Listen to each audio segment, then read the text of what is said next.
Hey there everyone. When I first came to Japan and started talking to people in my own unique version of Japanese, I got lots of comments on things like, hey, you know lots of difficult words. Now, it wasn't really my intention to use hard words, but the more people said things like that to me, the more I began to think about what makes a word hard in the first place. Let's take the word bokyaku as an example. In Japanese, even though bokyaku simply means to forget, it's considered a somewhat difficult word. The reason for this isn't that the meaning is difficult, but that it's a word people aren't really used to hearing regularly. But then why are there words that we don't hear regularly? Some words we hear all the time, and others hardly ever.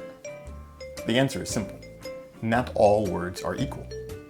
And by not being equal, in some cases some words are used slightly more than others. But that's not really what I'm getting at here. What I'm getting at is that how often some words are used can be many times more how often other words are used. For example, what's the most used word in English? Here's a hint. I've already said it 10 times so far.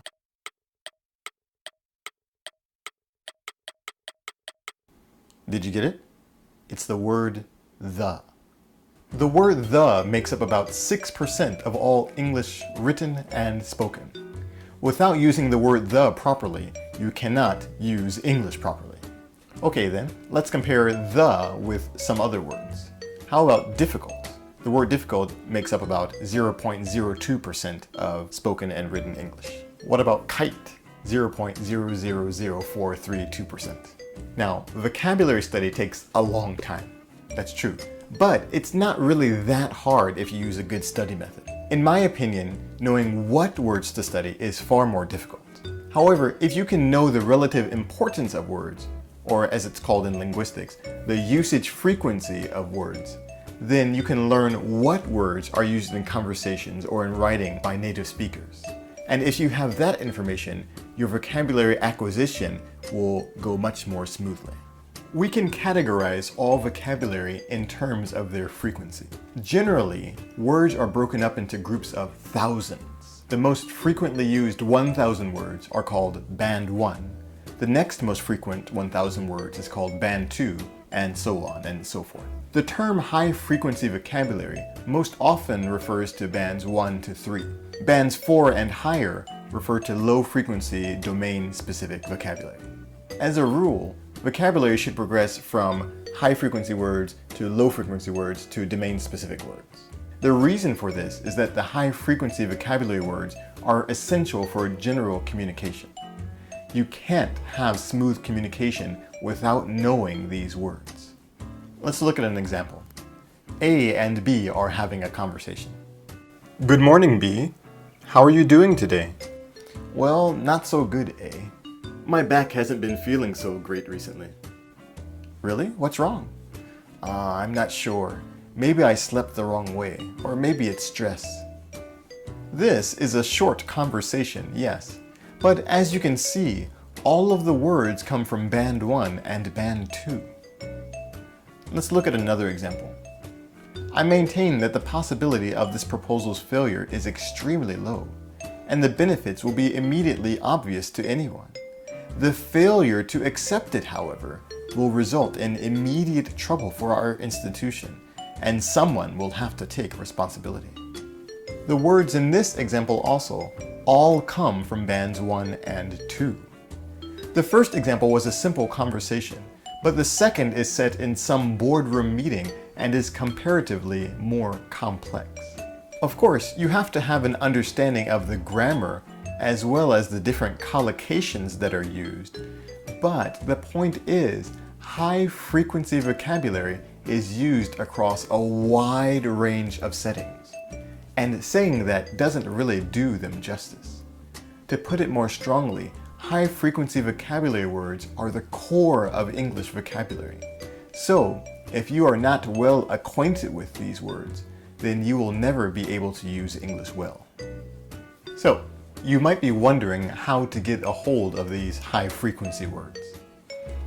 There might be quite a few people who have vocabulary study books for university entrance exams, But for the most part, those books are actually collections of the words that appear the most on the entrance exams, and so they don't necessarily match up with general English. There are two ways you can get the high-frequency vocabulary data, and the good news is they're both free. They can both easily be downloaded from the internet, and actually I'll put links to both in the description box below. The two ways are a little bit different from each other, so I'll explain both briefly. Longman 3000. The Longman 3000 list is produced by Longman. As its name implies, it contains the 3,000 most frequent words used in English. One of the good things about the Longman 3000 is that there is an indicator for each word that roughly shows its usage frequency. The not so great thing about the Longman 3000 is that it's in alphabetical order. So if you're going to use the Longman 3000, you need to keep variety in mind and pick words from a variety of letter headings, not just one or two. Actually, there's one more not so great thing about the Longman 3000. This one isn't so big, but Longman is a British company. That means that all of the spellings in the list, and even the words included and the frequency of the words, are according to British usage, for the most part. If you don't want to mix British and American spellings, you can look up the American spellings, or use the other list I'll introduce. If you search for Longman 3000 online, a PDF version should come right up, but I'll also put a link in the description box below. NGSL. NGSL is short for New General Service List. It is an overhaul of the original General Service List released in 1953. Good things about the NGSL include that the words are listed in order of frequency rather than in alphabetical order. And actually you can see the actual usage frequency for each word. It's pretty cool. There is also a version that has definitions in Japanese, but sadly that list is in alphabetical order. Another good thing about the NGSL is that it uses American English. There is also a speaking-specific version, but it's not as thorough as the Longman 3000. One downside to the NGSL is that there are a lot of different versions, so it can be hard to understand which one to use. The NGSL can be downloaded from the NGSL website. It can be a little difficult to find the download, so I'll guide you through the process. On the NGSL homepage, there is a menu in the upper left corner. If you click the second option from the top, NGSL Lists, a submenu will appear. From here you can download different versions of the NGSL. The first item in the submenu is the NGSL 1.01 version. Click it and your download will start. After you have decided which list you want to use, either the Longman 3000 or the NGSL, before you start studying, there are three things you need to do. Number one, the first thing you need to do is find the words that you don't know. There are about 3,000 words in the list, and so this can be a bit tedious, but it's necessary. What I mean by words you don't know is words that you don't immediately recognize or words that you can't use in a sentence right away. Those are strict criteria, I know, yes, but these words are the core of English, so you need to know them extremely well. Number two, once you've identified the words you don't know, start learning the higher frequency words first, as they are the most important.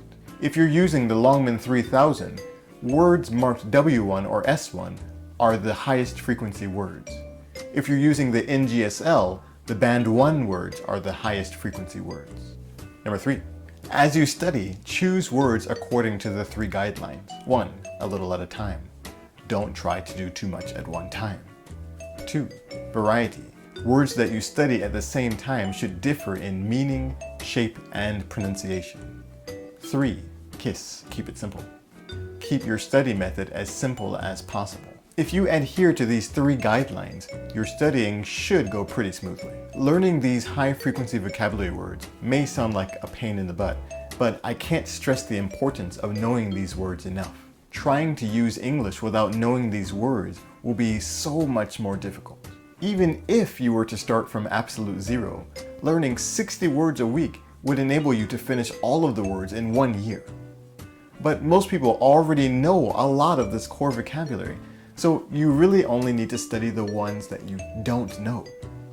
If you think about it like that, learning all of the words is likely to only take a few months. I personally guarantee that there's nothing, absolutely nothing to lose by learning these words.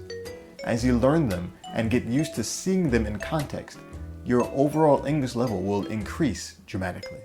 Thanks for sticking around until the end. Links to the Longman 3000 list and the NGSL list are in the description box below. Oh, and did you notice how many times I used the word the in this video? About 100 times. It's that important. That's all for today. Thanks for watching and see you next time. Bye.